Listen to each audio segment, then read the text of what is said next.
Hey folks, Force Captain Meph here with really exciting news. Our next episode, remember, features a special guest, Sar from 5x5 Takes. Yes, the 5x5 Takes, the maker of all of those incredible analysis videos that you and I love.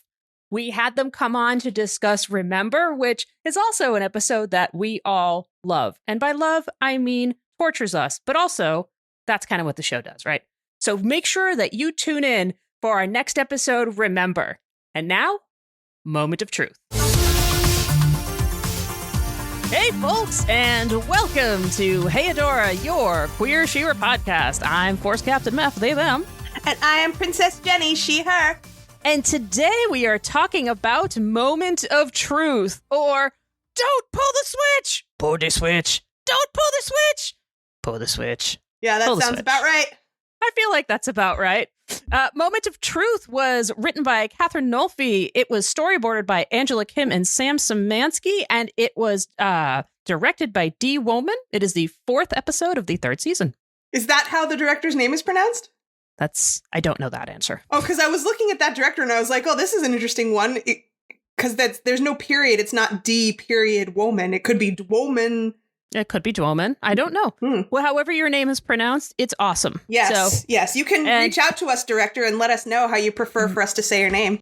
And please do. I would appreciate that thoroughly because I hate it when people screw up my name. Yeah, same. I have an easily mispronounceable last name because it's Eisenberg with an A. Who would look at the name Aisenberg and think Eisenberg? 1 out of a million. That's the answer. 1 out of a million. Everyone calls me Eisenberg, and I can't even get mad at them because it's logical. It makes sense. Anyway. Hey, you ready to jump into the Bright Moon's Council Chamber? Yes.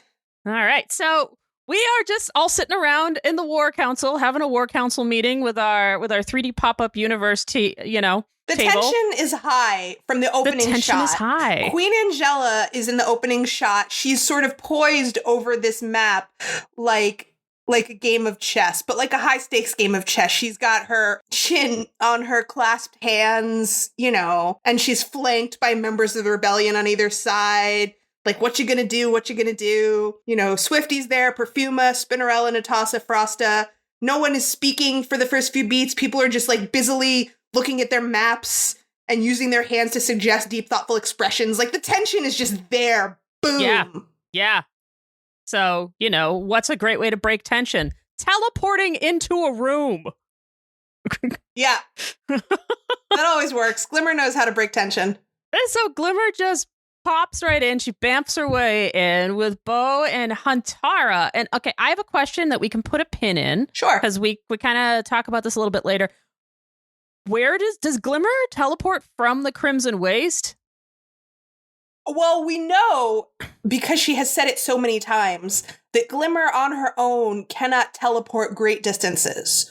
Exactly. So my assumption, although I can't base it on anything concrete, my assumption is that they got close enough for her to be where she knows she's inside her radius, where she's like, I can just bamf this last distance. Right. I'm close enough now. I'm in bamfing distance. Did they drive? Like, how did they get there so quickly, Well, though? we don't have that information. I mean, we don't know how quickly they got there. We have no idea how much time has passed.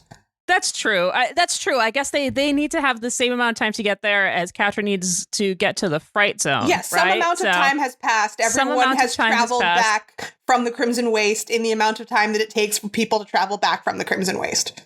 That's not, you know what? That's great. We don't have to put a pin in that. I feel like that is solved. Oh, good. I'm Jenny. so glad I could actually answer a question. Yeah, no, we solved that one. I appreciate that. Without any Talmudic interventions and any cross-referencings or counterpoints at all. No, I love this. I love it when things are easy. Yay. I love that Mermista thinks Huntara is a new She-Ra form. I also wrote that. Always count on Mermista for the comic relief.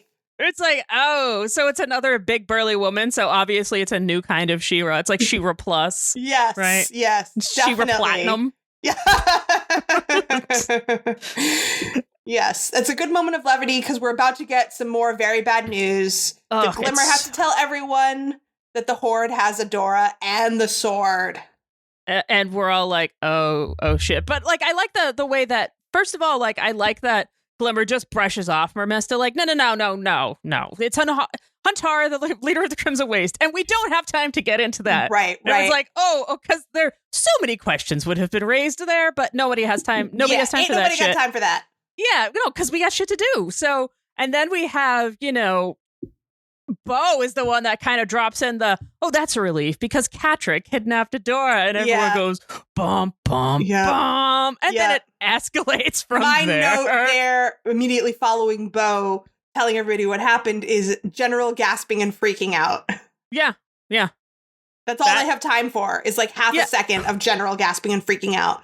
Because it just keeps escalating. Yeah, before Glimmer and Queen Mom go immediately head to head on, we have to leap into action immediately. We know who that is, of course, versus we have to create a plan before we can put a plan into action, because that is how you do things. Those are the two sides. Yep. And then, of course, the eternal struggle between the two of them, and then we see Angie jump right into mom mode. Yes. Yes. Like on a dime. She's Mom just like / queen mode.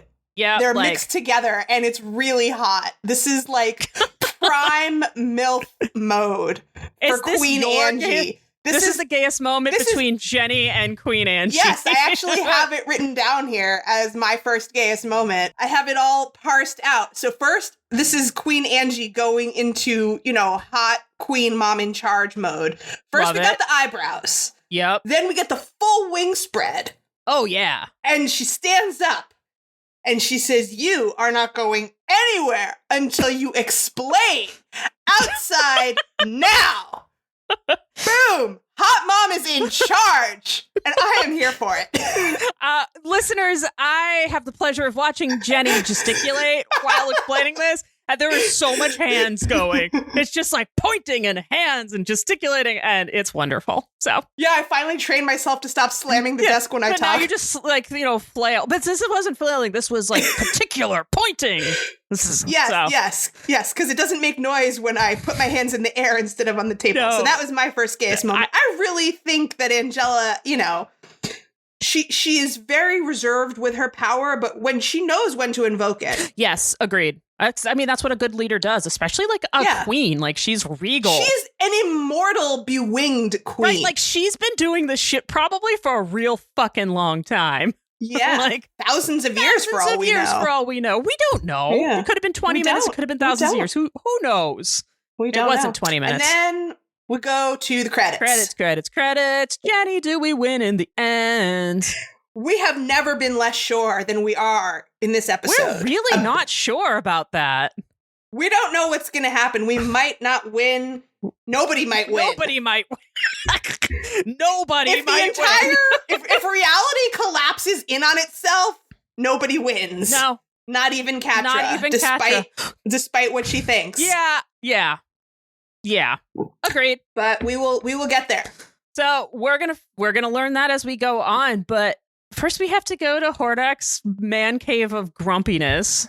Well, he's not so grumpy right now. No, he's not. He's got his Iron Man suit on. He's working it. He's doing things. Yeah. Sometimes it zaps and glitches. And as one would normally shout if their, biomechanical electro suit that helps them move zaps you. But yeah, it's understandable to react in the moment if you get zapped. Yeah, sure. But it's also understandable what Entrapta says. You can't expect everything to work perfectly overnight. Right. And that's a perfect opportunity for her to do some critical exposition dump. Love it. Like how they still haven't found the missing piece to the portal machine, and if they try it now, it might not be stable enough to send anyone through. As for example. Also, we passed over one really great moment. Was it the tizzy? Because we passed over Hordak saying that he has never been in a tizzy. Dude's always in a tizzy. But I like to hear him say it. The lady doth protest too much, sir. Yes, sir lady. Yes, also, sir lady. I would definitely be tizzying if my clothes electrocuted me. Oh, yeah. I'm not saying that he doesn't have the right to be in a tizzy, but just hearing him deny it is hilarious. No tizzy denial. So Entrapta gives us that little reminder exposition thing about what the portal situation is at this moment. Hordak reminds us that it doesn't need to be stable enough to send a person through.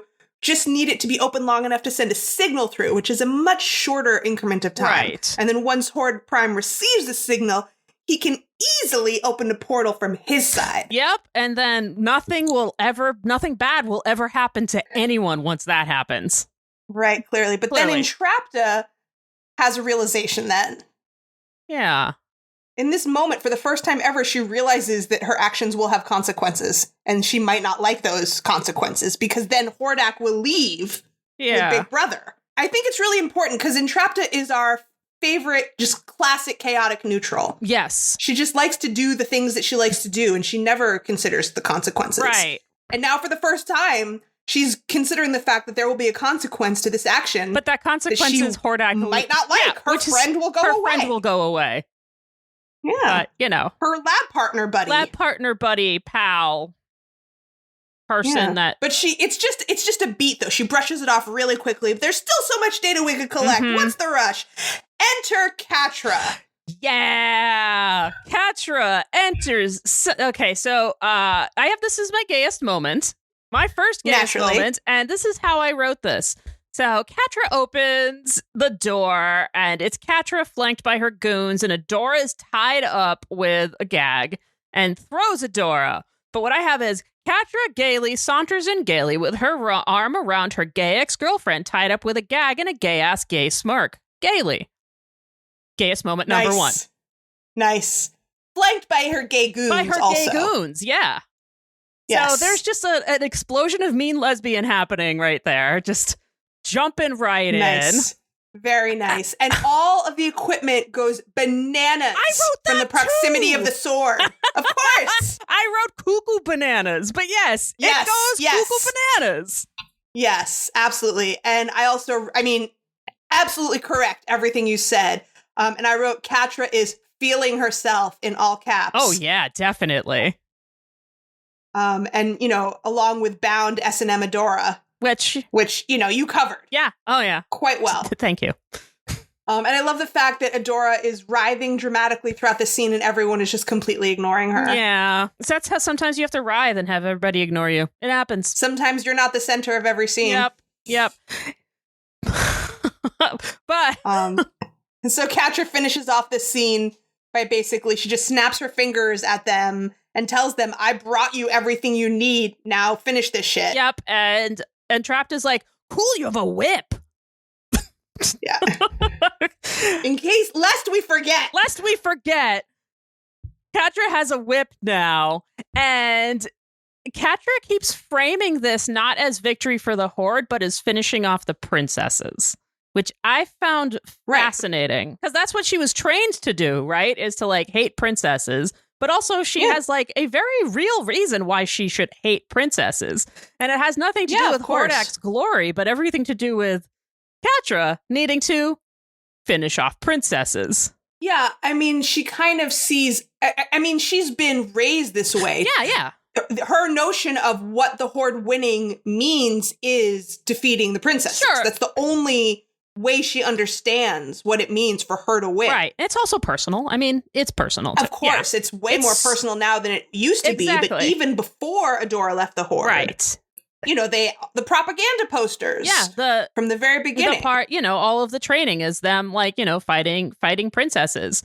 But yeah, I just thought that it wasn't like they weren't taught some grand ethos of this is how we want a theory to be and we're fighting for this grand vision. It was just like, these are the bad guys. We defeat them. That's how we win. And they're princesses. And yes. Yeah. So yes, this is Catra's one beat. Yep. It just gets darker and darker, but this is the one beat she has for this entire episode. Yep. Is finishing off princesses. Also, I have the snapping that Catra does as a mini gayest moment. Because it's like the gay snapping. They're like, come on, let's go. Yeah. Yep. So definitely. I also have that as a mini gayest moment. I support that. So, we have Catra trying to snap everybody into action, saying, what are we waiting for? And then we switch back to Bright Moon, and Glimmer is saying, we need to act. Yeah, so back in Bright Moon, Glimmer and Queen Mom are arguing very loudly in the hall while the others are spying anxiously through a crack in the door. Yep. That is the setup that we've got. And I'm not sure if you caught this, but when we kind of, cut to Queen Angie, she is standing in front of a mural of Micah. Oh, I caught that. It's framed very deliberately Yes, it is. in a few different shots at a few different places in the conversation. Yeah. That they are having this argument in front of a mural of King Micah. Not just any mural of King Micah battling the Horde. Yes, exactly. So it's very purposeful. So it's like, Glimmer, you could just look like maybe 2 inches to the left of your mom and see this. But of course, it's part of of course that's not going to happen, right? Like it's setting the scene. Sure. But I don't think it's necessarily a very straightforward, what is it supposed to mean? Like Micah's mural is here and therefore X. Like it's just invoking part of exactly. Queen Angela is stuck in the past. She's living from a place of fear. Glimmer is moving into the future, taking over her father's mantle. Like all of these things are sort of swirling together in this argument. Yeah. And this argument, and this is one of the reasons that this is an example of one of the reasons I didn't want us to have to be constrained by being spoiler free, because we know that this is the last conversation they're ever going to have. Yep. And that's weighing heavily. And there's a lot of foreshadowing in this episode. And I'm putting aside the next episode in the false reality where they don't have any memories of the real world. I'm not counting that. No, I agree. Aside from that, This is the last conversation they're ever going to have. And it's loaded. It's really loaded. Glimmer thinks they're wasting time and they need to leap into immediate action to rescue Adora and the sword. And Queen Angela doesn't think it's viable to go rushing off half-cocked into action with no plan at all. Yep. And they both have a decent point. They both have a decent point. And also when Glimmer says you'll always be around telling me what I can't do, that I know. Knife in the heart. The knife. Yeah. And so I have like a little sub bullet for both of their most well put, most salient points. Yes. Glimmer's most salient point is, before I started rushing in, the rebellion hadn't made a move in years. You need me. That is true. Absolutely. And then Angela's most salient point is, I need you to be a leader. And that means not running off whenever you feel like it. Also true. And indeed, Glimmer does take that deeply to heart, as we will see when she becomes queen. Yep. So both of these things are true. They need each other. They both need each other. Yep. In order to have a balanced leadership strategy. And then what you just said was my next bullet point as the first piece of stomach squirming foreshadowing. Yeah. Is, what's the point? You'll always be around to tell me what to do. It's like, oh. And, even when you're watching it for the first time, I feel like that's a knife in the gut. Yeah. Because it's very well done foreshadowing. You're like, oh no, oh no, oh no. What's going to happen? Right. What's going to happen? And then just as they're getting to the topic of how Angela never told Glimmer that Shadow Weaver was Micah's teacher, that is the moment when they're standing right in front of the mural of Micah holding his staff, and it's really well framed. Yes, agreed. Depicting the battle against the Horde. Yeah. And it really encapsulates the moment, again, of them being stuck in this cycle of arguing over the past and not being able to move forward. Mm-hmm. Yep. Well put. Yeah, thank you. Glimmer says they should talk to Shadow Weaver since she knows the Horde. Which Angela says Shadow Weaver can't be trusted. Both valid. Everybody has good points here. Everybody's right. It's so hard. Yeah. Everybody has good points here. Yeah, but Glimmer's finishing line is, we have to do something. Right. You would see that if you weren't totally paralyzed by fear. And she is right. If they just sit around, then nothing's going to happen. Right. And also, there's that whole they have to rescue Adora. They have to rescue Adora. And then Angela's finishing line is, and again, I know it's not the right thing, but it's really hot. I am your queen, and I say we cannot afford to lose anyone else. Either come up with a reasonable plan, Commander Glimmer, or stay out of the way. Oof. That is pretty hot, actually. And, she's not totally wrong. But I think Glimmer does have a reasonable plan. Within the spectrum we now have available of reasonable plans. Her plan is, let's talk to Shadow Weaver. She knows the Horde. Yeah, I think she's defected. I agree. Right? And it doesn't mean she's on our side, but she is now against them, and the enemy of my enemy is my ally, if not my friend. Exactly. And that is, as we've seen, that is how Shadow Weaver, that is how she frames the world. Like, she would definitely be like, yeah, the enemy of the enemy is my friend, because she is, her movements through the world is that of being self-focused, and she will do what she needs to get what she wants, and that now it's revenge, right? So Yeah. So that's how they part. Angela storms off, and then all the others who were spying scatter and pretend they weren't listening, except for Bo, who is so guileless that it's just adorable to watch his little 5-second freak out of what he should do to try to pretend he wasn't listening. I know. Aww. It's really, really sweet. Our sweet Bo, who does not have a deceptive bone in his body. Bless Bo. Bless. But so Angela storms off. Glimmer stays where she was. She's looking at her father's mural. And then Bo and Glimmer share a really heavy moment of eye contact. Again, framed by this mural. Yeah. And, the look on Glimmer's face when she looks back at Bo, and she is now framed on a level with her with like the bust of her father in his heroic moment. And the look on her face to me says, we both know we're going to have to go against my mom because it's the right thing to do. And I wish it didn't come down to this. Yep. But it does. Yep. And we're strong enough to do what we need to do. Yeah. Oh. And it's very intense. Everything is like really intense from here on out. Like, we had some really fun episodes building up to this, but like, I feel like now until the end of the series, it's just the like rest. Well, definitely the rest of this season, the rest of this episode and the next 2 episodes that end this season, it's very intense. They're like some of the most intense episodes of the entire series. Although Remember has some very funny moments. It does, but this episode, let's just stay in the present. This episode is very intense. This episode is intense.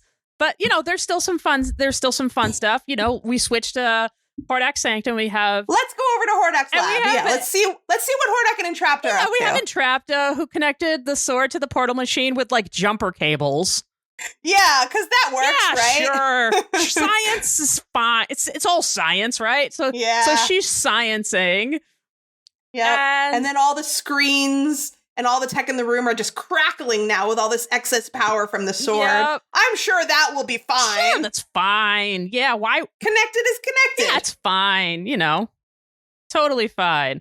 So, we have Hordak being like, does Adora have to be there? And so we have like a really funny beat of Entrapta going over and taking the gag off of Adora. Being like, you don't know, do you? Does it have to be you or the sword? Like Adora's gonna be like, well, actually. Yeah. Like, and Adora is in this super serious, desperate, dramatic place, and she's like, I don't know, and if I did, I wouldn't tell the Horde. And Entrapta is still in her, her usual chaotic, neutral headspace. Yep. That's okay. I like figuring stuff out. Yep. Totally unaffected by anyone else's emotional demeanor. And I like that she puts the gag back on Adora. She's like, okay, shut up now. Yeah, my line after that is, in parentheses, re-gagged prisoner, la la la. Yeah, but then Adora ungags and does the, heroic pleading. And I'm like, wait, could she have done that the whole time, or did Entrapta like loosen it? I mean, there's only one other point in the episode where she ungags herself, and it's at a pivotal moment. Right. So I feel like this is one of those things we have to just kind of let it go. I think so, because... And not be nitpicky. I think so, too, because there are definitely parts where she's like, nah, which she totally could have, like... Yeah, most of the episode, she's trying desperately to make herself audible, but she can't because she's fucking gagged. Because she's fucking gagged. But, yeah, I mean, I'll buy it. In a couple of critical moments, she's able to ungag herself, but that's a tiny detail that we kind of have to let it go. I'll suspend it. My disbelief. Also, it's suspended. We passed over one other important line of Entrapta's, and she says, with the sword connected to the portal machine, we should finally be able to bypass the planetary interference. I just have no idea how it works. I like. She has a little ha at the end. Aww. But it's fine because she likes figuring stuff out. Yep. So she's totally just riffing and experimenting at this point. She has no idea what she's doing, but she is not bothered by that fact.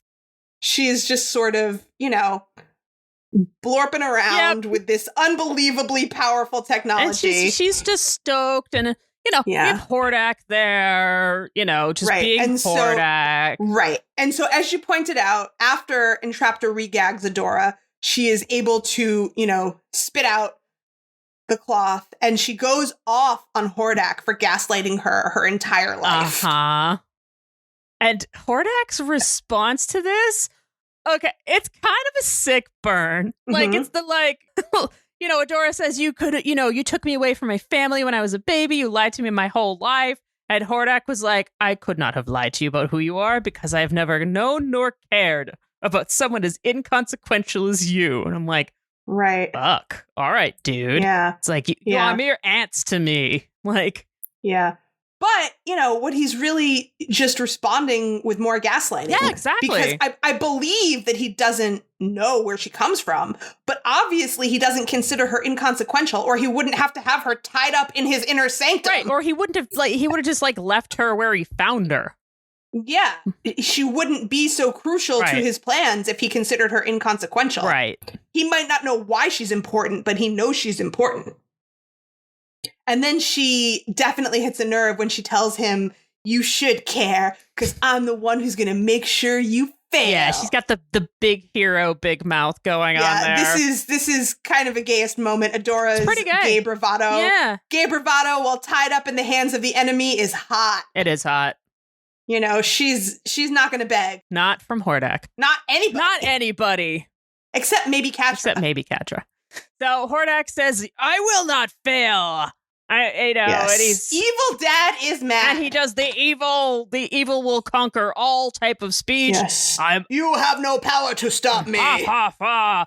I will wipe out your rebellion once and for. And then the Iron Man suit just glitches out again. Yes. Glitch, glitch, glitch, sparky spark, boop, boop. Boop, boop. Hordak sucks. Well, yeah. I mean, yeah. Indeed. It's a good observation. Thanks. That's why I get paid the big bucks to talk about gay cartoons here at Hey Adora. Yeah. So he falls to his hands and knees as his suit glitches out this time, which we have not seen before. Yes. And Entrapta abandons what she's doing to run over to his side, but she doesn't do anything about it this time, which is the first time we haven't seen her immediately try to fix it. She just kind of stands there and showing concern for his weakness, which he's sure to appreciate. Her solicitousness, being like, oh, poor baby Hordak. Let me console you in front of the enemy. I'm sure that's exactly what he wants. Right. Yeah. So, he gets all pissed off. Get to work. Blah. Yes. Stomps off. Mad dad. Yep. And then, no big deal. The Sword of Protection just gets free of its jumper cables and flies into the portal machine, and we all have starts doing stuff on its own. And we all have a whoa moment with Entrapta, and that's fun and deadly pinwheel is in my notes. Yeah, that's not great. That doesn't not great for us. Not great for us. Not great for our heroes. Yeah, so it swirls across the room and slams into the portal machine, looking all shiny and majestic and shit. And then once it has slammed itself into place, way more energy crackles out of that machine. It's not great. Clearly, stuff is happening. Yeah, stuff is happening. Yes. And so we have a close-up first on Adora, who is horrified. As she should be. And then on Entrapta, who is like the opposite of horrified. Yeah, she's unhorrified. No, she is full of nerd glee. Yeah, she is just awestruck with scientific excitement. Whoa. And she says, wow, in the most drawn out way that one could possibly say wow. I think I have it with like a dozen lowercase and a dozen and a half uppercase W's and like 5,000 O's. She's stoked. Yeah. She, this is her happy place. This is pure scientific experimentation, and she still has no awareness of consequences. Yep. She's just sciencing. Yep. She's sciencing for science. So we're going to leave her there for the moment and hop back over to Bright Moon. Let's go to Bright Moon. Well, doesn't seem like they're... Oh, no, wait. They totally are cooking up an idea. And Bo thinks so it's a bad idea. Are outside of a door, which we are presuming is the door to Shadow Weaver's room. And Bo and Glimmer are lurking in the shadows. Yep. And there's a bad idea or a great idea happening, but everybody actually agrees that it's a terrible idea, but what choice do they have? But it's their only plan. Let's at least go talk to her. Yeah. So right? She's the only one that they have available who would know all the Horde's weak points. Exactly. Like, she has the information that they need. And so, you know. And so also, I have a question at this point. Okay. I don't know if you have the answer. Let's see. Maybe I don't. So maybe we'll work on it. Is Glimmer literally the only person in all of Etheria who has the power of teleportation? Because we've got these guards standing in front of Shadow Weaver's door who are there throughout the entire episode with no knowledge that they've all teleported out. I think she might. I think that makes sense, right? They don't have any alarms. Like, if they were inside the room watching Shadow Weaver and had actual eyes on her, they would have known that Glimmer booped in there. Maybe she does, right? Like, because she has this, like, mix of, like, immortal angel and... Yeah, like, they don't have any anti-teleportation alarms or security measures set up. Yeah, maybe that's just, like, a thing that, like, she gets from being, like, you know... the spawn of a sorcerer and an immortal angel. Yeah. Like, because I feel like if this was a more common ability, they would have to have thought it through better and been like, maybe we should set up security against this. Yeah, something. Maybe just even some like lasers. Because it's real easy for them to just teleport in there without anyone knowing. So Glimmer can talk to Shadow Weaver. Yeah, I think that's one of the. I think it's just one of those things, and I think that might just be Glimmer's special superpower. So. Yeah, well, does seem that way. Anyway, it's super easy for them to pop in there. So they pop in there, you know. And Shadow Weaver immediately starts displaying how well she understands Glimmer in every way, while completely ignoring Bo like he's a prop. Yeah, and I like that when they pop in there, she's just chilling on like the overstuffed chair, reading. She's got this cozy armchair. Yeah, reading a book that's probably no austerity in Bright Moon. They got this like she's reading this book. It's probably a spell book. It has a sigil, like a sigil in it, which is like a diamond shaped with a crescent moon in the center and a circle under the diamond. I'm like, also, why would they probably have like a spell book for a sorcerer to read in spell jail? I mean, we don't know what kind of book it is. But like, the point is they're treating her very well. She has reading material. She has a nice overstuffed couch. It's great. If you're going to be in prison on Etheria, this is clearly the one to be in. Yeah. Oh, definitely. I wonder. No doubt. Yeah, absolutely. No doubt. So, you know, of course, Shadow Weaver, like you said before, like, you know, reads them immediately. Like, she knew that Glimmer was coming. Maybe not Bo, but she knows that... Definitely not Bo. She couldn't give two fucks about Bo. But she's Glimmer... Glimmer is the one she's got her eye on. Yeah, because she's smart. She wants to stop the Horde. And Shadow Weaver knows that she's the only person that can help Glimmer do that. So... And these are great. Shadow Weaver has some awesome villain moments. These are some great villain speeches. You know, it's like... And also, like, she's coming to the point where she is somewhat more neutral in terms of hero-villain axis. Yeah, like, true. We know that she is not doing anything out of a sense of moral obligation. Sure. She's not actively on the side of good, but she also at this point is not tricking them into anything. No, but this is definitely like... She doesn't have any ulterior motives. No, I agree, but this is kind of a classic villain speech of I knew you would come to me type of thing. Yes. Yeah. She's very good at reading people. Yeah. So she's doing that, and... Glimmer tells her that the Horde kidnapped Adora, and that they're planning to use her and the sword to open a portal. Yep. And Shadow Weaver immediately recognizes the urgency of this situation. Yeah. She says, we must hurry. The Alliance will never get there in time, but perhaps. Perhaps what, Shadow Weaver? Yes, and I wrote, we all have our various personalized PTSD responses when Shadow Weaver says, but perhaps. Oh, yeah. Perhaps what, Shadow Weaver? What, Shadow Weaver? Let me crawl inside my own spinal column to avoid hearing the rest of that sentence. Yep. Oh. But, you know, let me out and I can help you teleport right into the heart of the Fright Zone. And Glimmer's like, no, I can't even get to the edge of the Fright Zone without running out of power. Well, this is another great visual moment. Yes, please. With very deliberate framing. Glimmer, our tiny spunky friend who is shorter than everyone except 11-year-old Frosta, is shown towering over Shadow Weaver in this shot because Shadow Weaver's seated. Right. But so as Shadow Weaver is saying this line about how let me out and I can help you, make you powerful and to do the thing. So as Shadow Weaver is saying this line, the camera switches to Glimmer's POV, so we're all collectively looking down on Shadow Weaver, who is holding her arm out towards Glimmer in this beseeching childlike posture. So it's a very interesting framing for this moment. Ooh. And that's when Glimmer laughs it off and says, oh, yeah, right. I'm not powerful enough for that. I can barely teleport out of the room. But then that's when Shadow Weaver says, oh, but I can make you stronger. I'm the only sorceress who has ever been able to tap into a runestone.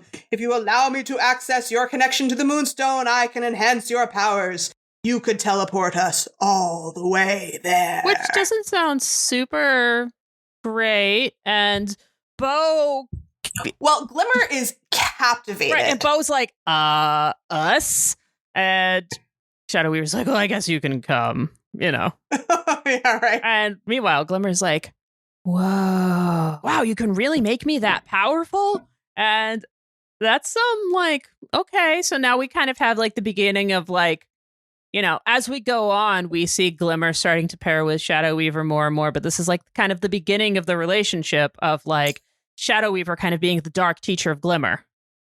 Yes, and this is something that has been on Glimmer's mind since the beginning. Yes. In the back of her mind, Glimmer has always, felt insecure about not being that powerful. Right. Compared to all of her peers, compared to her parents. Right. And so this next line from Shadow Weaver really, really gets hooks into her. Yep. Shadow Weaver says, you think of yourself only as a princess, but you're the child of a great sorcerer. You have a more powerful connection to magic than you've ever realized. Let me show you. Yep. And then And as she's saying that, we're watching Glimmer's eyes that are just shining in a non-sinister way, if that's possible, like Gollum in The Ring. Yeah, because she's finally she's hearing that she's powerful, whereas she just had an argument with her mom where her mom's essentially like, you need to temper your power. And we have, evil teacher who's like, I will give you more power. You know. And not only I will give you more power, but reminding her that part of her is her dad. Yes. The parts of her that she's never tapped into are the parts that are from her dad. Yes. Who she never got to know. Yes, absolutely. Good point. And so a lot of the imagery in this episode, and there's little things that are sort of reminding her that connection is there too, even though she's never tapped into it. And Shadow Weaver, as much as she's scary and untrustworthy, also represents that connection that Glimmer has to her dad because she knew him and she knew what he was capable of. Right. And she's only heard stories of her dad from her mom and not from someone else who knew him as a powerful being, not, Right. Yeah. Right. And, all of her mom's thoughts and stories about her dad are tainted with fear. Yes. And regret. Yes. Yeah. So that is going on in Glimmer. So we can understand why this is so captivating for Glimmer. Yeah, definitely. And Glimmer has her big choice moment. And of course, Bo's there, of course, to jump in with some common sense and point out that Shadow Weaver just wants to use Glimmer's power to escape.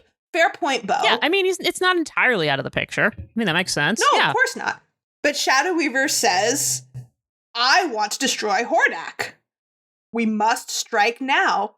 Hordak can't be allowed to open a portal. We'll never have another opportunity. You know that. And she's only talking to Glimmer. Yep. She knows that Glimmer is the decision maker here. And then Glimmer makes the decision. And I just love the description of how this happens. That's from the transcript that I have, which is Glimmer takes down the magic wall with a sparkle fist. And I love that.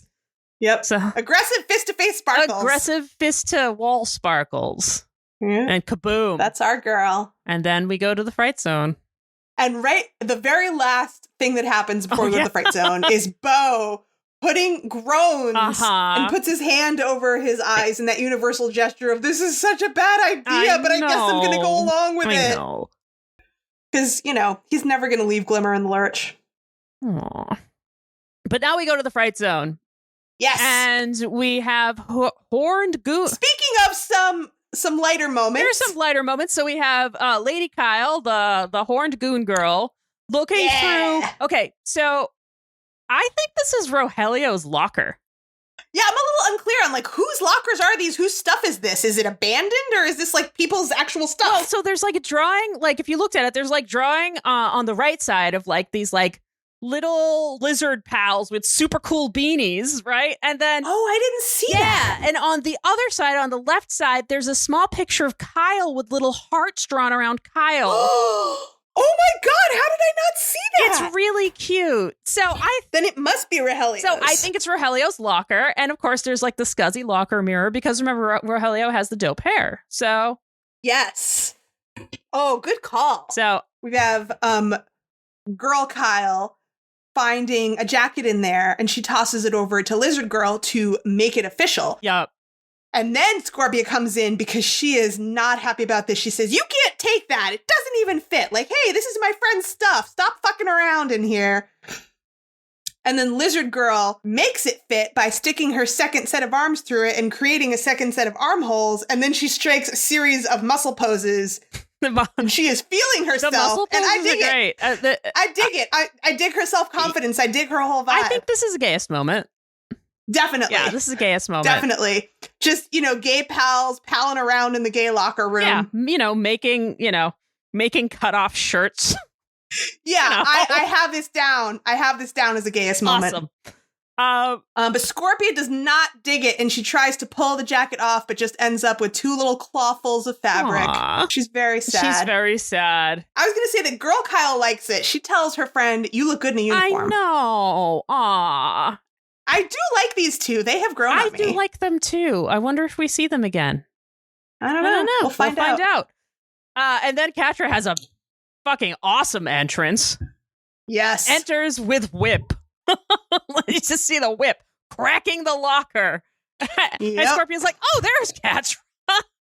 It's like Scorpia is so relieved to see Catra again after being stuck with these goons. And it's like, I've been looking everywhere for you. And Catra, Catra.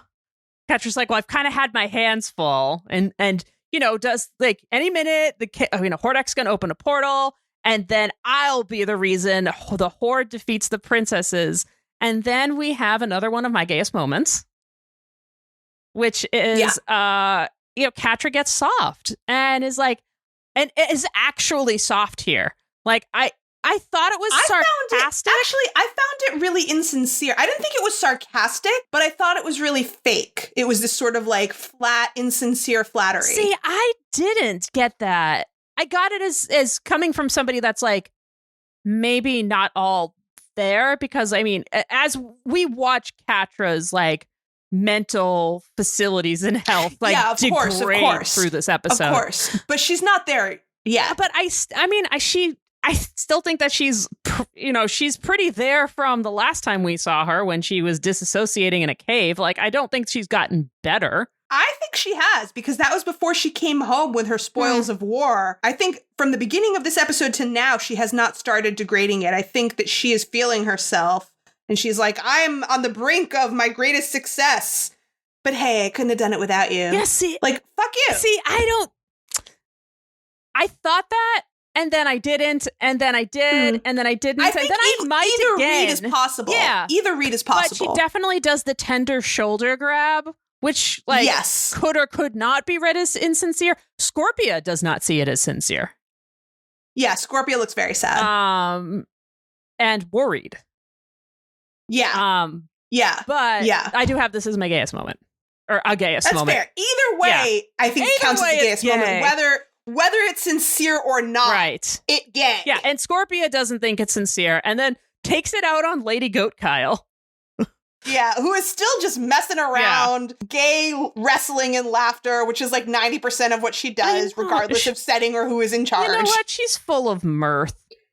Yeah, I'll give it to Lady Goat Kyle. She definitely knows how to be full of mirth.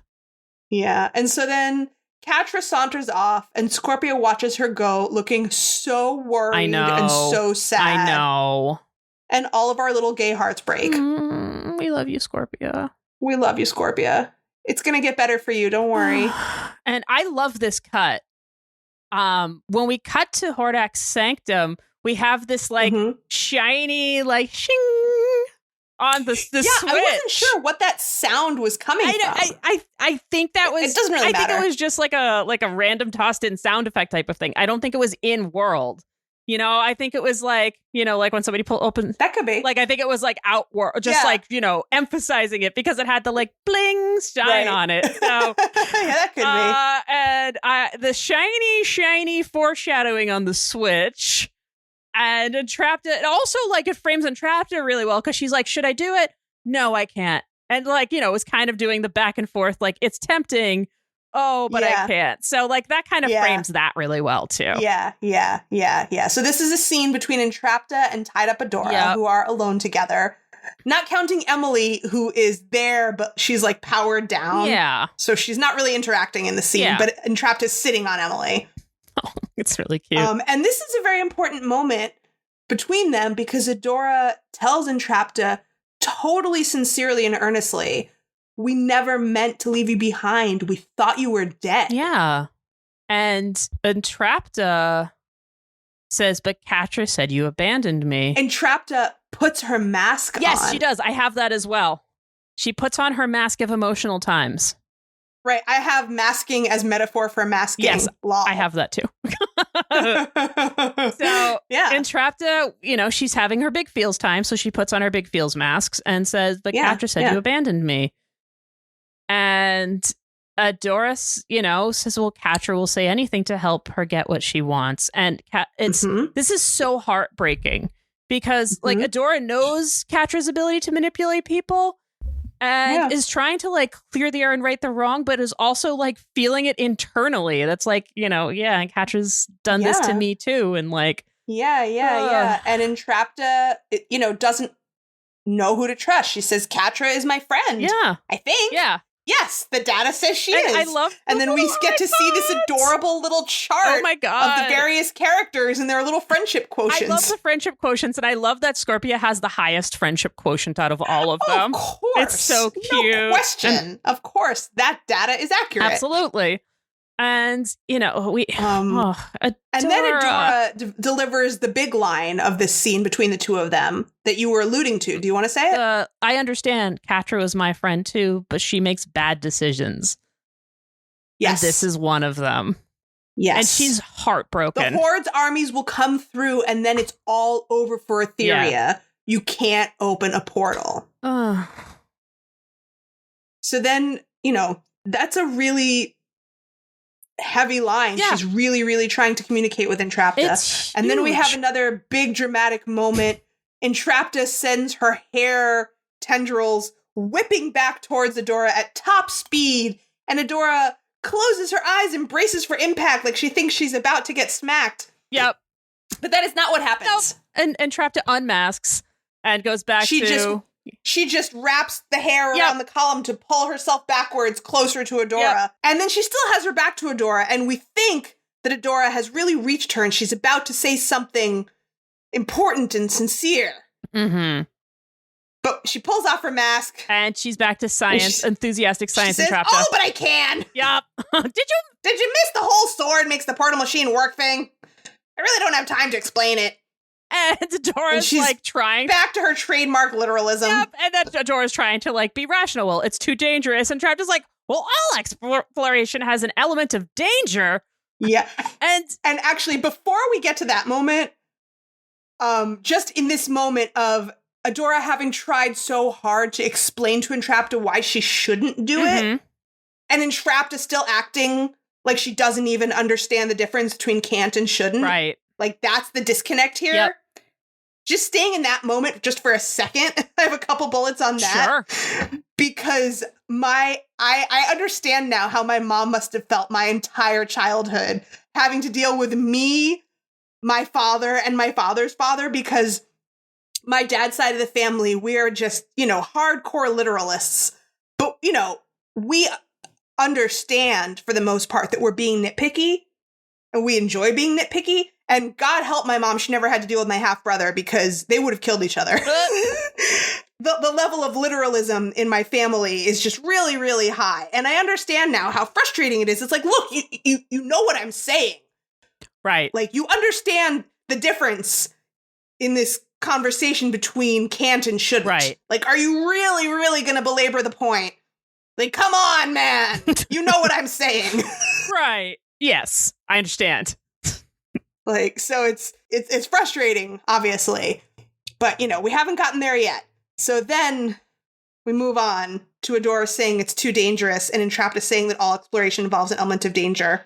So do you want to carry on with what you were going to say about that? Oh, you can go ahead. Okay.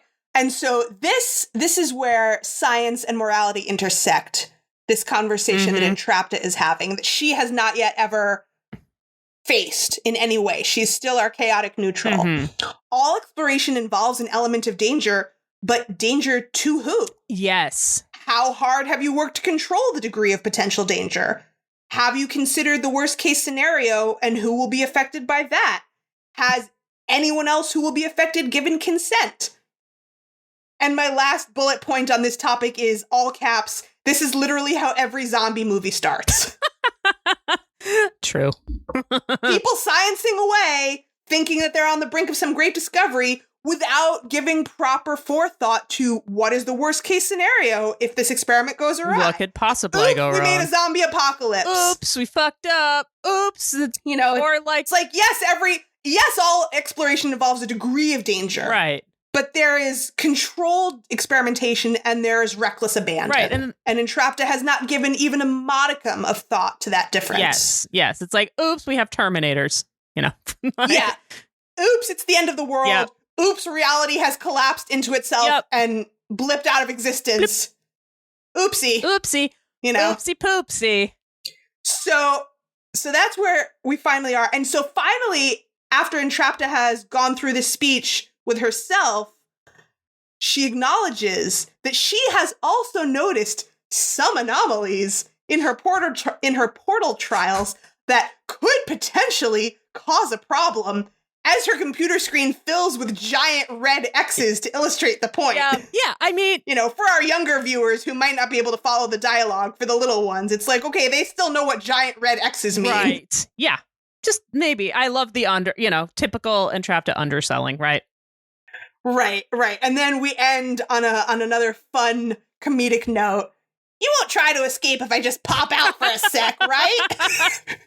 And then there's the, no. Okay. Love it. Okay, great. And off she boops with Emily. And then to a less lighthearted scene, we jump to the Moonstone. Yeah, so now things are getting wicked dramatic. According to my notes. Serious so business. It must be true. Serious business. Serious. Super serious. Super serious.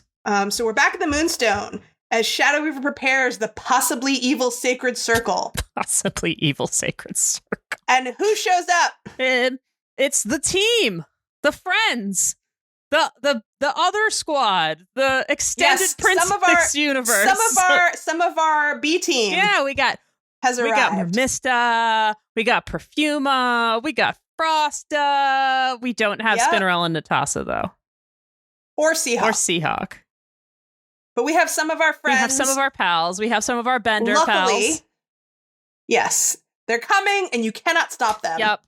And, yeah, they're not having any of that. And yeah, Shadow Weaver's not into it. They could not care less, especially Mermista could not care less. Yeah. You're going to have to make that thing bigger, weird, scary lady. Yep. So she's like, okay. Well, it is what it is. What it is. There's no time to argue. No, there really isn't. And because time is of the essence. Time is of the essence. A portal could be opened. It's true. At any moment. Yes. So then we shimmy real quickly over to Glimmer's room, where Queen Mama opens the door, presumably to continue trying to work things out with Glimmer. Mm-hmm. This is a really quick scene. She sees that it's empty. Her first reaction is anger, and then quickly turns to fear and anxiety as she realizes what must be going down. Yep. And she runs off. Yep. And then we go quickly back to the Moonstone. Yep. Where the circle has been set all aboard the Spooky Express. Yep. And Glimmer has her game face on. Mm-hmm. Anything else you want to say about that? Just that we have, once again, Glimmer taking the hand of the Dark Teacher in front of her mom. Well, that hasn't happened yet. That's all I have to say about the scene, though. Okay. Yeah. I mean, this is sort of a lot of back and forth. Yeah. And this is very dramatic building, very dramatic music. We go back to Queen Angie now, who's checking out Shadow Weaver's empty cell, still guarded by guards who have no idea that she's not there because they haven't gone inside to check on her. Yep. She's been teleported out and they're still just guarding the door. Boop, boop, boop. We're doing a great job guarding this door. Queen Angie goes in. She sees the magic dust on the floor. She knows what must have happened. And she busts out of there like a mama bear on wings. Oh, I love that. The urgency is just building. The dramatic music is building. We're all very anxious. And then we go back to the Moonstone. And Shadow Weaver is starting the teleportation workings as everyone is getting into place. And the floor is glowing and, the machinations are in process. Everything is building. Shadow Weaver casts her sigil. It's purple. It looks very hardcore. And that's when, what you said, she reaches through the center of it and holds her hand out to Glimmer. Yep. And Glimmer looks very uncertainly at this proffered evil hand for several long beats. Yep. And then we cut back to Queen Angie speeding through the air in desperation to reach them. Yep. We can't even see where she is because the background is blurred because she's flying so fast. Yeah, we have that anime rush background. Yeah. The desperation is just so palpable. And then we go back to the Moonstone. Glimmer finally firms her resolve and takes Shadow Weaver's hand through the sigil. Boom. Big magic. Big magic. Glimmer takes the hand. Glimmer's moving forward. Glimmer's going with the teacher. Glimmer's going with Shadow Weaver. Yeah. That's, this is big stuff. This is big stuff for Glimmer. Yeah. And we zoom out. The shot zooms out so that we can see Queen Angie approaching from afar and seeing this dark magic swirling all around the Moonstone. Mm-hmm. And she yells out, "No!" Oh. And Glimmer turns because she hears the sound of her mom's voice, and they share a brief moment of eye contact. Yep. This is the last time they're ever going to see each other. I know. And it's rough. It's brutal. The look on Glimmer's face as she looks back at her mom for just a moment. And then her body turns to light and slowly disappears like sand blowing away in the wind. That's not how she, the manner in which she disappears is not her usual teleportation. Yeah. She doesn't disappear all at once. Right. She sort of filters away so that her face is like a smudge. Ooh. And she has this look of regret. And I don't think, this is obviously open to interpretation. I don't think she regrets what she's doing, but she regrets that they couldn't come to a resolution. Yeah, I think she regrets maybe not, this is the way they're parting. Yeah. She regrets disappointing her mom, but but she regrets that, like you said, because they didn't come to an agreement on the way that she did it. So yeah. She regrets that they had to leave without having resolved their argument. Yeah. But she knows that she's doing what she needs to do. I don't think she feels guilt about what she's doing. She knows she's doing what needs to be done. Yeah. But, agree. She didn't want her mom to be, she can see that she's leaving her mom feeling scared and worried and upset. And she doesn't want to do that. To do that. Yeah. And so, they disappear. Boom. Dark magic explodes. And then a second later, the Moonstone looks totally normal, like nothing ever happened. And Queen Angie is left hovering in midair, just looking shocked and traumatized. And it's rough. It's rough. It's because rough. that's the last time that they're going to see each other. It's rough. It's really rough. And I think that even when you're seeing it for the first time, you kind of know in your gut that that's what's happening. Yeah. It's not good. It's sad. It's not good. Yeah. It's heavy. And, it's heavy. Regardless of what's going to happen in the future, it's really heavy moment. Agreed. And if you weren't sure about it, the music is damn well going to make sure that you're sure. Yeah, that music is not the music throughout this entire scene is it is the intenseness. It is the this is the heavy before the heavy heavies. So we have some heavy heavies coming up when they pop into the fright zone. And Glimmer is, oh my God, we did it. But they didn't. Yeah, she's psyched. She's psyched. She did it. She did it. We did it. I did it. Oh my God, that was amazing. And, but Bo is like, well, I thought this was be scarier and not so empty. And Mermista's got some good snark about, like, as always, right? Snark about the decor. She doesn't realize it was inspired by Sparta. Yeah, it's Spartan. It's meant to be wicked. It's Spartan. meant to be Spartan. But Shadow Weaver tells him, no, we missed the sanctum, but we're close, so stay behind me and try to be quiet. And I think this part's hilarious because they're like all ready to be in stealth mode and the door just opens and it's four-armed lizard girl eating a can of dog food.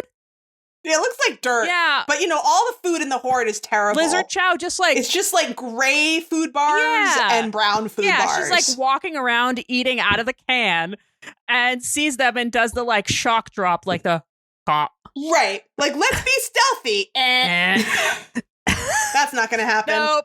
So immediately we start to see why they did need a larger group. Yep. So Perfuma offers to hold off Lizard Girl while the rest of them make a run for it. Yep.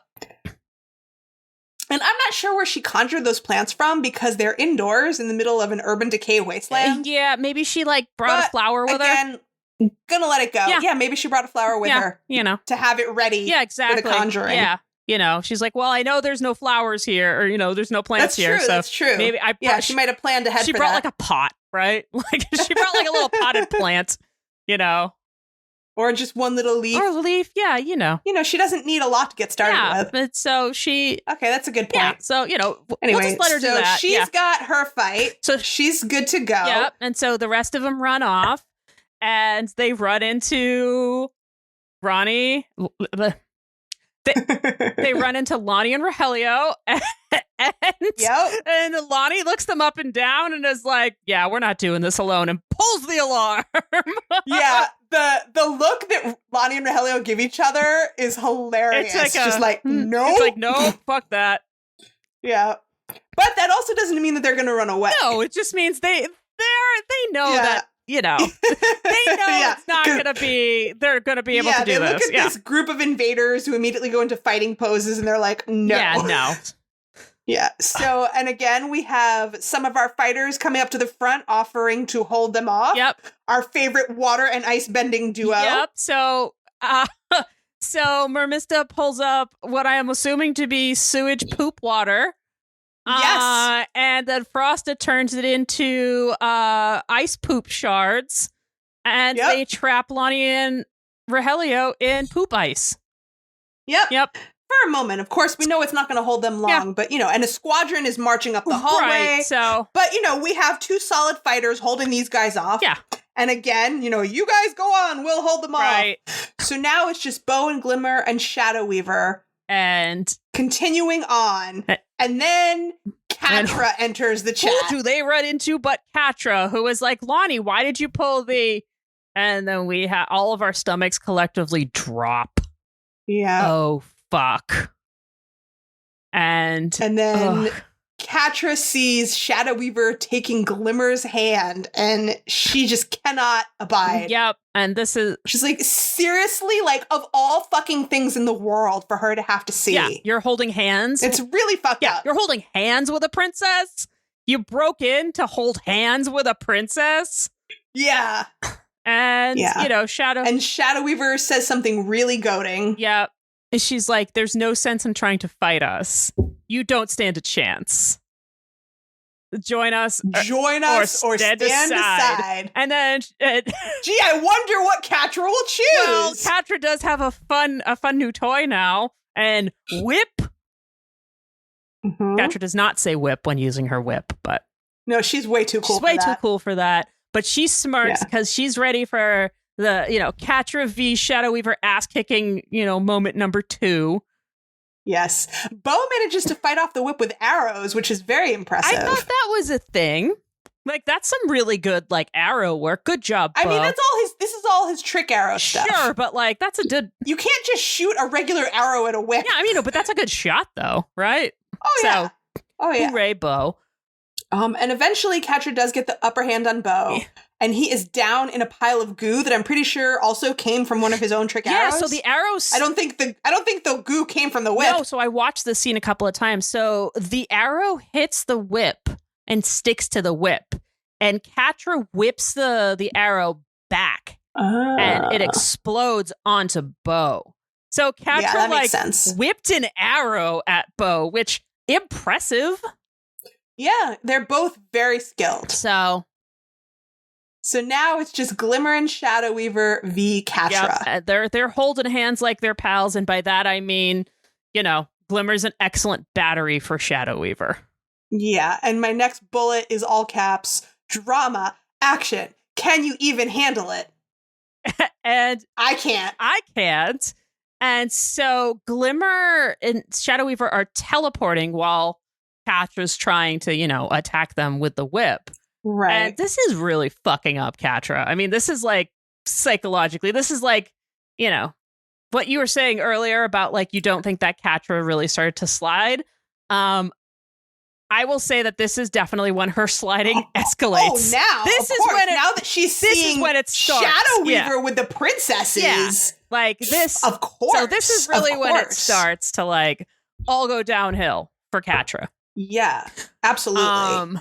And like no fucking wonder she pulls the lever. Like so. Oh yeah. I don't blame her. I mean, I do. It was pretty inevitable. Yeah. So we have a moment. It's kind of a narrative inevitability based on everything that's going down. And we have some really gutting dialogue here. But we also have a moment where Catra cracks the whip and Shadow Weaver catches it and uses the same magical electrocution that she's always used on Catra, only uses it through her whip and like immobilizes her and Catra doesn't just fall to the floor, she falls to the floor in a fetal position. Yeah. This is very triggering. Clearly, right back to, it's like she's 6 years old again. Yep. And then, of course, Shadow Weaver is, there's no need for us to be enemies. I can, like, after setting her in the fucking fetal position, right? It's like, I can help you. I can offer you a way out. Like, horrible, bad person. I know. And, Catra's next line is one of the most gutting of this episode. Do you want to do it? I know you. No, I know Catra is very close to her. Okay. You should do it. So Catra says, "So what? You're on the side of good now? You made me this way, and you get to be the good guy? Do you know what happened to me after you escaped? Do you even care? You couldn't wait to get away from here, from me, but you came back for Adora, and she's crying. Yeah, she's crying. Yeah." She's like it's so deeply fucked up. She's like immobilized and crying. Yeah. And of course, Shadow Weaver didn't come back for Adora. No. But there's no other way that Catra can see it. No, absolutely. The same way that like she saw a Shadow Weaver going to Bright Moon was going to Adora, right? Like it's all about Adora. Right. And so Shadow Weaver says, I came back to stop Hordak. I will make sure he's destroyed. Don't make me destroy you too. Oof. Do you want to say Catra's last line? She's like, I'm going to make sure we win. We're going to open that portal and there will be nothing left of you or the princesses. And she's like getting tortured at this point. So Catra is pretty much as triggered as she can possibly be at this point. And getting physically tortured with... And so she's triggered. Torture is very triggering. She's just getting tortured, like psychologically, physically. Sweet baby Catra. Yeah. But I also think that she's not even reacting to the present anymore. No, absolutely not. I completely agree. And it's completely understandable what. Yeah. Oh yeah, definitely. Yeah, and so this physically trapping and torturing Catra is ended when Bo is like, stop, you're taking too much from Glimmer. Right. Shadow Weaver is draining more and more energy from Glimmer. Glimmer falls to her knees. And then at that point, Bo has finally de-gooed himself enough to intervene. Yeah. And Catra is just, she's a mess right now. Yep. She looks up. So finally, Catra is freed and she falls to the floor at Shadow Weaver's feet. And she looks up at Shadow Weaver in terror, like she's a child again. And she still has tears in her eyes. Yeah. And she grabs her little Horde tool zapper thingy Yeah. That's the same one that she used to zap Adora in the pilot. And she lunges at Shadow Weaver. But Girl Kyle comes up behind her and grabs her and pulls her back to save her. Which says, you can't fight them. They're too strong. Yeah, which I mean makes sense because Catra's got her ass beat. So yeah. It's like, this is not your moment. Yeah. Time to regroup right now. So, and the two of them run away. And they run away. And now we go back to the portal. Well, no, we go back. I have Entrapta's lab. Yep. So now we go back to Entrapta's lab.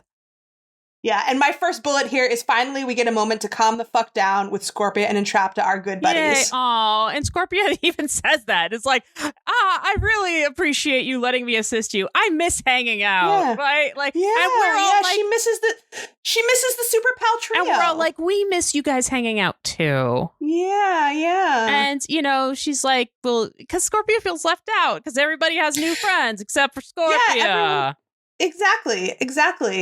That's exactly right. And Entrapta is mostly just paying attention to the computer simulation that is showing, you know, the impending collapse of reality.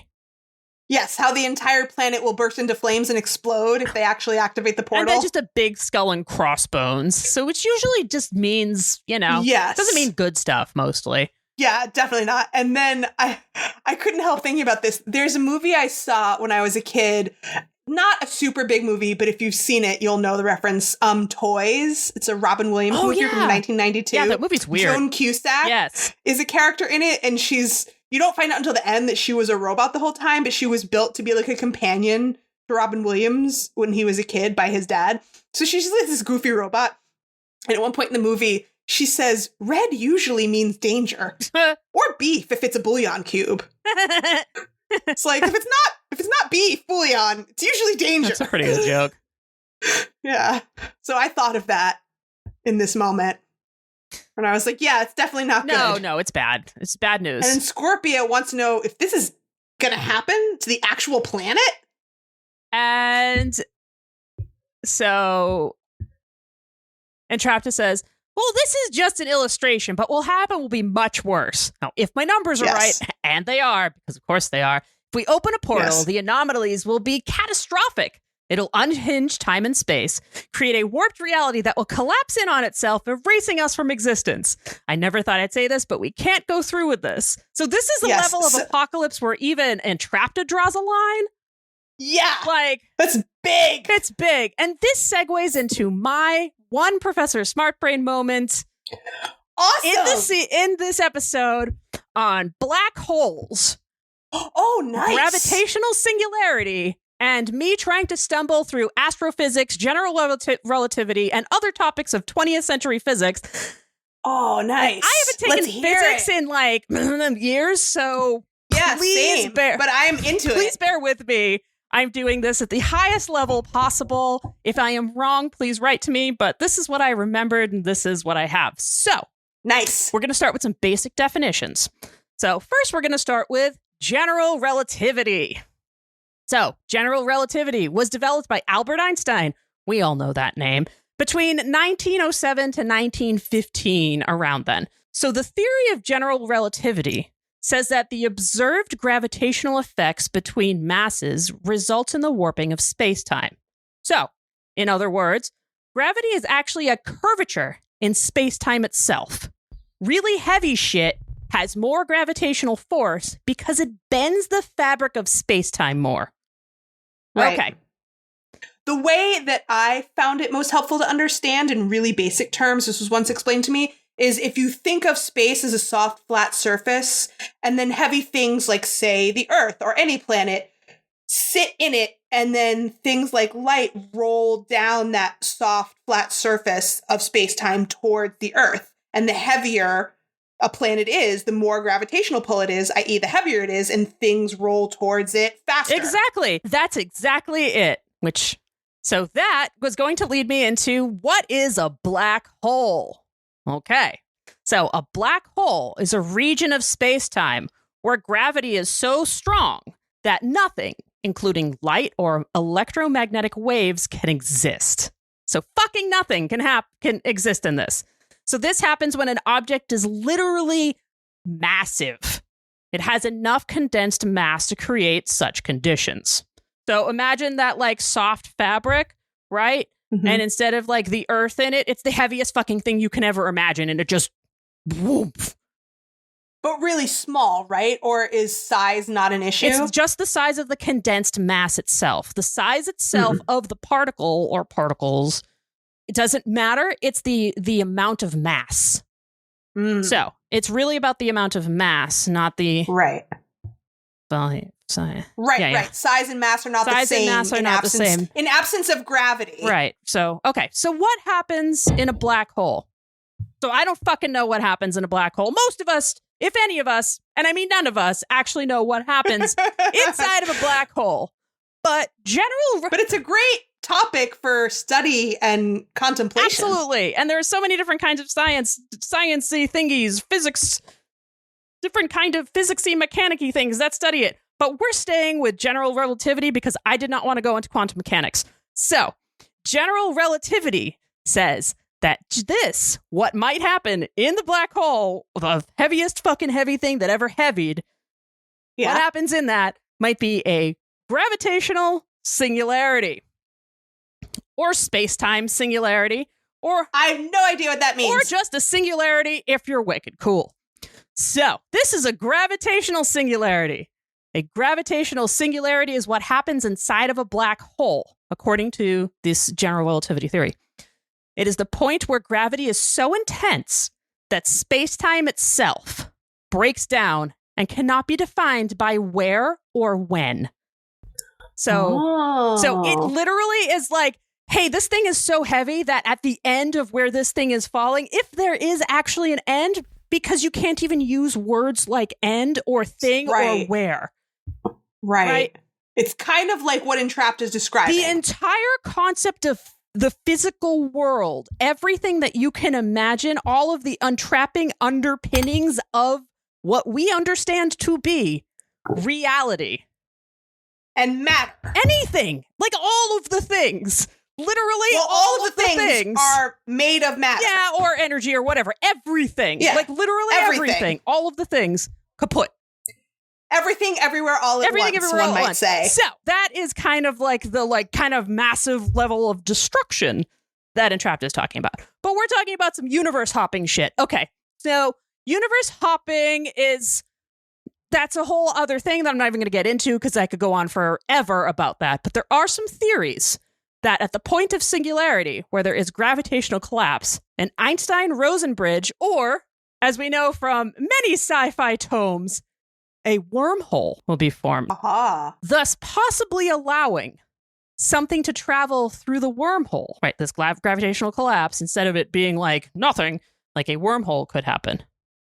I mean, in general laypeople terms, a wormhole is sort of like a portal in the sense that, in theory, one side of the wormhole is near Earth and the other side of the portal could be near Alpha Centauri, somewhere super wicked far away. Yes. But you could get there, instantly. Yes. So that does make it possible if you are subscribing to the general relativity model of physics, which is within itself the discipline of classical physics, that gravitational collapse can lead to a wormhole. There are other theories based in quantum mechanics that say gravitational collapse will lead to all sorts of other shit. But since we're sticking with, we got like some nice stuff about collapsing and wormhole, we're going to stick with that for this. So this is like this combination of gravitational singularity, black holes, and wormholes brought to you by Professor Smartbrain. And please, dear God, correct me if I am wrong because it's been forever since I've taken physics. But that's very cool. Here we go. It makes it sound like there's actual scientific underpinning for what happens in this episode. Doesn't it, though? Like, we're trying to make a wormhole, but if it goes wrong, we'll make a black hole instead. It does, right? But it's like a black hole that's going to be a universe that turns in on itself, which... Yeah, I mean, it's sort of an artistic imagining of what could actually happen inside a wormhole if one had the ability to explore what would happen inside a wormhole. Either way, they're fucked. I mean, a black hole. But, either way, we're all fucked. Either way, we're all fucked. So... No doubt. No doubt. So, of course, now that we know how incredibly fucked we are... Now it's time for Catra to enter, loaded up with all the trauma. With all of the fucks, right? Yes. So Catra busts in, loaded up with all the trauma, grabs Entrapta, throttles her, like shakes her by the shoulders like a rag doll, and yells at her, "Why aren't you in Hordak's lab?" And actually, I have a little funny moment here. Entrapta's response to that is she says, and then, before Catra just moves on to be like, "Oh, well, come on, we gotta go." That response of Entrapta's, her with no real answer, reminds me so much of a moment from the original Pitch Perfect movie. Do you know what I'm gonna say? No, because I didn't see it. Okay. Well, there's a moment in the original Pitch Perfect movie. I'm hoping some of our listeners will appreciate this. There's a character named Fat Amy, played by Rebel Wilson. She calls herself Fat Amy to avoid other people calling her that in a derisive way. She has reclaimed the title. Anyway, they're all on the bus going to their competition, and the bus runs out of gas, and then, they can't go. And they decide they have to call on their arch nemesis, the boys team, to come pick them up because they're all going to the same competition. Oh, no! But they're not supposed to ever interact with the boys because the boys are their arch rivals. Boo, boys! And Amy says, "Oh yeah, that's a good idea. I've got Bumper's number in my phone." And Aubrey, their really uptight leader, says, "Why do you have Bumper's number?" Because again, they're not supposed to talk to the boys. They're enemies. And Amy has the exact same reaction. She says, and it just kind of goes on and on. Like, you know why. Are they not supposed to, make out with boys? These boys, the boys on their rival team. Okay. Their arch enemy team. Arch enemy boys. Do they have to, combine forces in order to win some sort of prize? No, they do not combine forces. These particular boys are mostly assholes, especially this one boy, Bumper, whose number Amy has in her phone. And the way Entrapta says, is exactly the same. Aw, that's fun. If anyone else has seen this movie, I know that you will know, dear listeners, what I am talking about. It's very, very funny. Well, that's way more funny. It's a funny moment than what's going to happen. Definitely. Yes, in that moment, it's funny because anyway, Catra grabs Entrapta and orders her to go fire up that portal machine right this second. And Entrapta says they can't because disaster/apocalypse. Right. And then she says the one thing that Catra cannot hear. Yeah. Adora was right. And this is not the right time to mention this.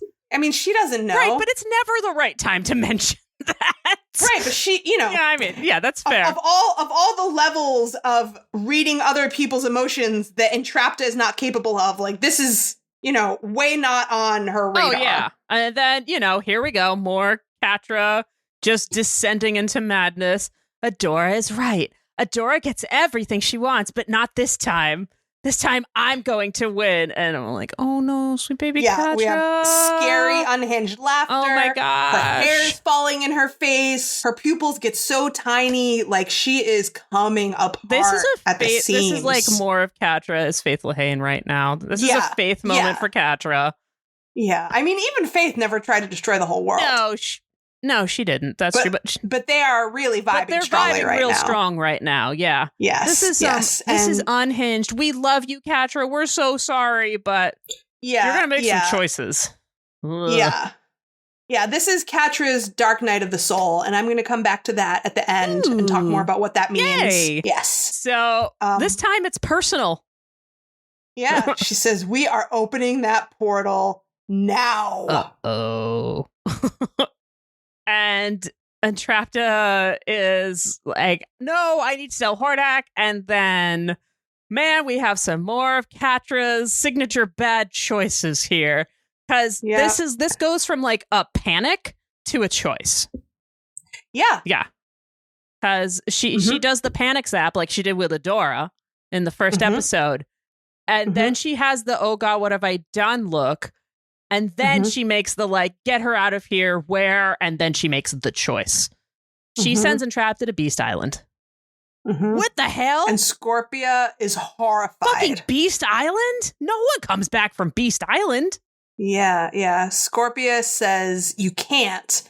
And Catra immediately turns and threatens her most loyal friend with the electroshock zapper and the same threat. Yeah. You want to be next? Yep.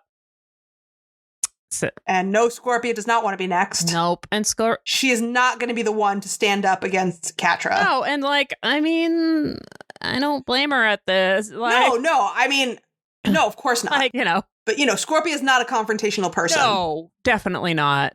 So we know that was not going to be in the cards. So off they all go. Girl Kyle walks off with an unconscious Entrapta over her shoulder. Catra walks off to do villainry. And Scorpia sits down on the floor looking so downtrodden and hopeless. Yeah, because Scorpia lost one of her friends and possibly both of her friends. She just lost both of her best friends. Yeah. One of them is being sent away to what, as far as she knows, is a horrifying death. And she just lost the other one to darkness. Yeah. To bad choices. Bad to darkness choices. and bad choices. Bad choices. Yes. And, and she already saw what's going to happen to the planet. So as far as she knows, they're all about to die. Yep. And she doesn't even have her friends beside her. So things are not looking good. Things aren't looking great. No. So then we switch to the hallway. We have Glimmer and Bo and Shadow Weaver hoofing it, and Imp is flying down and annoying them, and just like kind of reminded me of like a video game bad guy where it just like kind of like flies down and like hits you and doesn't take that much damage, but still annoys you and slows you down. Yeah, definitely. I can see that. And I have a really bad joke. Oh, I want to hear it. Imp flies over them and tries to impede them. I said it was bad. That's a It was bad. That's a bad joke. I'm sorry. But I love you, so that's fine. Thank you. I appreciate it. And then Bo takes Imp out with a trick arrow that is a rope that instantly ties you up arrow. Very useful. Yeah, that sounds pretty useful. Yes. But oh no, there are so many bots. So many bots. Bo does not want Glimmer to use any more teleportation power because he thinks it's too draining. But Glimmer says they don't have any choice, and she is right. Yep. Gotta do what you gotta do. It's gotta do what you gotta do. At this moment. And man, this is just a series of these moments. These are moments of truth. We've had a lot of moments of truth here. Indeed. This episode is well named. It is well named. So off we go, teleporting into Hordak's lab. Oh, shit. Things are happening with the sword and the portal machine. Oh, shit. Hordak's like, oh, she did it. Yeah, Hordak is excited. He's stoked. And Catra comes in definitely a great mind space. Oh, yeah. Definitely. And, informs Hordak that the princesses are here and there's no time to waste. And we need to do the thing. We need to do the thing. We need to open the portal. And Hordak is like, where's Entrapta? Mm-hmm. Uh-oh. And then we have another one of Catra's trademark choices where she, you can see her thinking for a second and then says, who do you think let the princesses in? Mm-hmm. And damn. I know, it's cold. It's cold. Yeah. And Hordak feels betrayed. Yeah. I have Hordak gasps in the voice of episode 1 Catra. No betrayal. Aww. I mean, I know it's not actually funny, but I had to put something in there to make us not all want to die a little bit because it does. Yeah. It gets darker from here. It's real friends. dark. Yeah. So Hordak says she wouldn't, and Catra laughs so maniacally and said, "Did you really think she was on our side?" You can't trust anyone, especially a princess. Mm-hmm. They'll just use you to get what they want. Open a portal and let's end this. And as she's saying these words, we're not watching her saying it. No, we're watching Adora. Who just looks anguished in her little tied up corner. Yeah, I also have this as a sad gayest moment where it's the jilted sad gayest moment. Yeah. Jilted, heartbroken. Yeah. It's just wrath of your ex. Wrath of your ex who just keeps breaking your heart, Yeah. Oh, man. Yeah, also, Adora's gag works again. Yeah. It's been there. Like, it's the whole time there, except for crucial key moments. So I just want to point that out, that this is one of the on moments. Yeah. This is an on gag. Yeah. And then, we have more good framing work. We have Hordak's shadow looming dramatically over the portal controls. Mm-hmm. Adora's screams are muffled behind the gag that is back in place. oh my god, it's so dramatic. We all might die. We all might die. And then we have Meanwhile, Bo. We hop back over to Bo, Glimmer, and Evil Mom. Yep, and they come on in. They run in. And they see the light emanating from Hordek's lab, and they're rushing towards it. And finally, we're all in the same room at the same time. And Catra's yelling, "Pull the switch!" And finally, Adora manages to spit out her gag at another key moment to yell, "Bo!"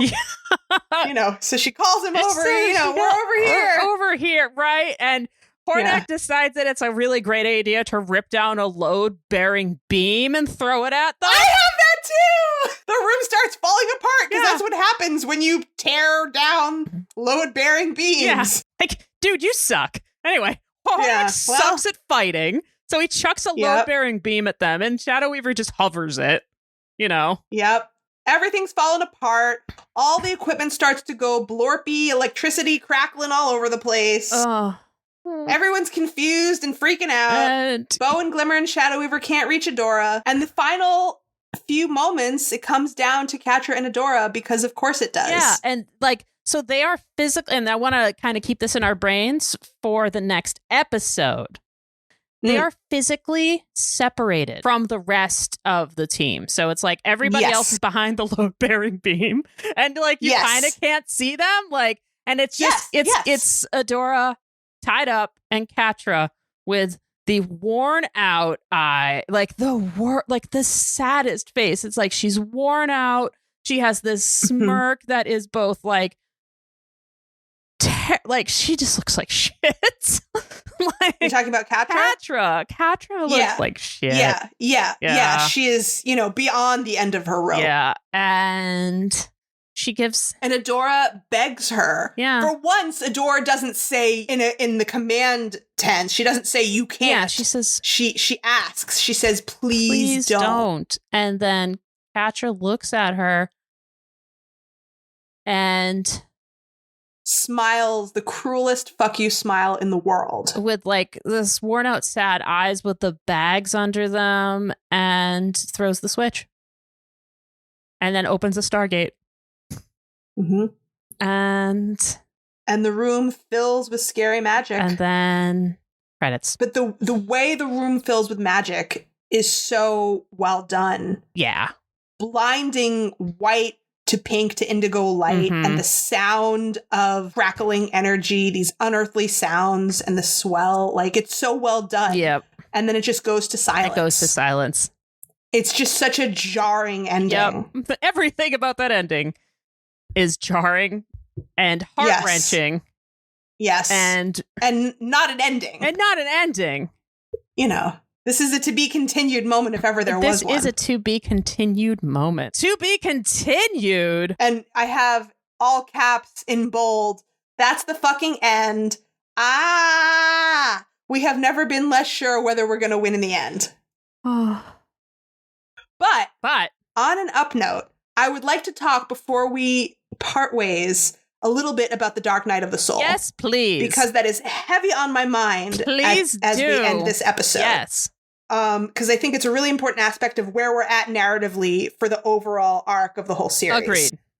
So this concept was first introduced to me by my dad when I was a very little kid, and I asked him which Star Wars movie was his favorite. And at the time of me asking this question, there were only 3 Star Wars movies to choose from, the original trilogy. And he said that the second one was his favorite, Empire Strikes Back, because it's the Dark Night of the Soul and it's the most narratively interesting part of the journey. So then he had to explain what that meant to me because I was 7.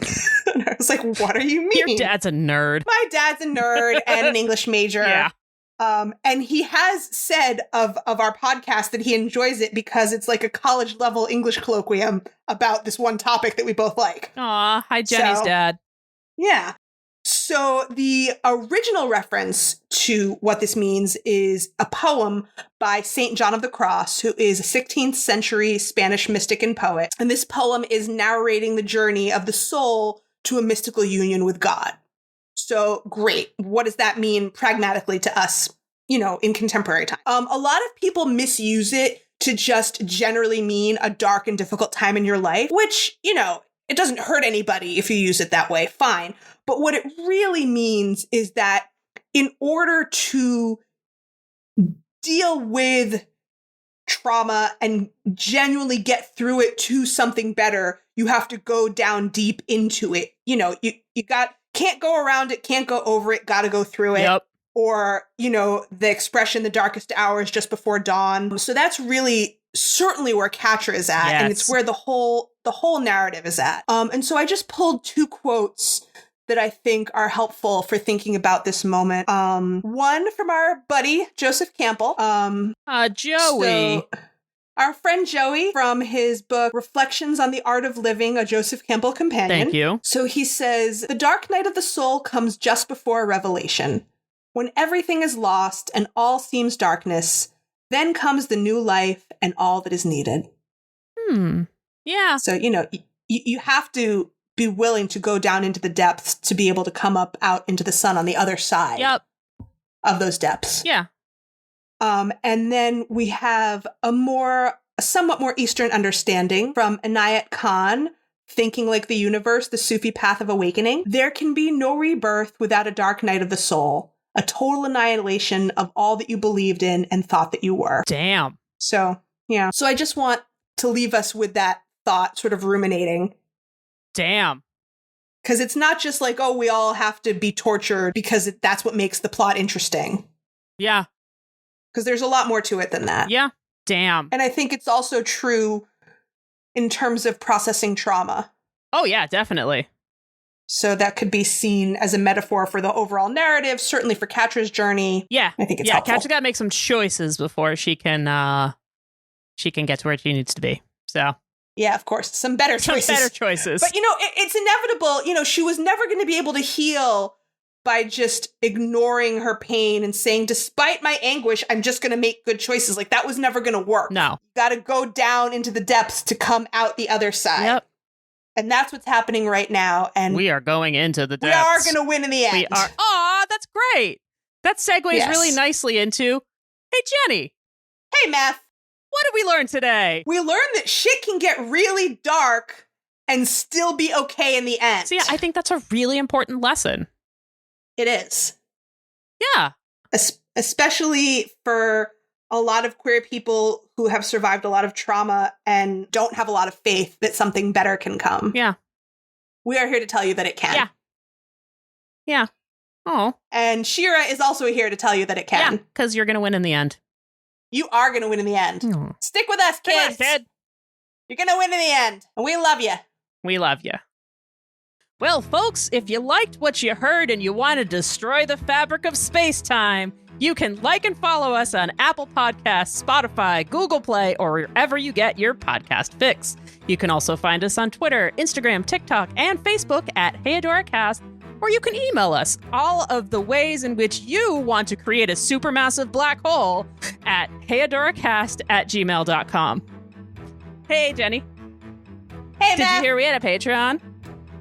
I love our patrons so much. It's my favorite place on the internet. It's a pretty awesome place on the internet. So if you become a member of our Patreon, you get fantastic perks like, I don't know, getting to hang out on our Discord, which I feel is pretty rad because we have a really cool Discord. Yes. I do exclusive playlists. We've been doing live watches and hangouts, and it's been awesome. They're so fun. Yes, all of those things are super fun. And I have also been doing a story hour with Princess Jenny twice a week where I read you guys classic queer novels. Yeah. Right now we're reading The Dyke and the Dybbuk by Ellen Galford, which is a hilarious romp. Which was one of my favorite books in high school. Yes. And it's wonderful. And you should definitely sign up at all levels. You get to listen to Jenny tell you queer stories. And you can find a link to our Patreon, as well as the link to this week's Spotify playlist Moment of Truth in our show notes or at heyadora.gay. You can find all the things at heyadora.gay. .gay. We have .gay. We do. Not going away. It's the best thing ever. It's the best thing ever. It was like the day they announced that .gay domains were being put into existence, we signed up. Yes. And remember, queer joy is radical. And queer love saves the universe. Ow! Black hole. Dark magic portal. Dark magic portal.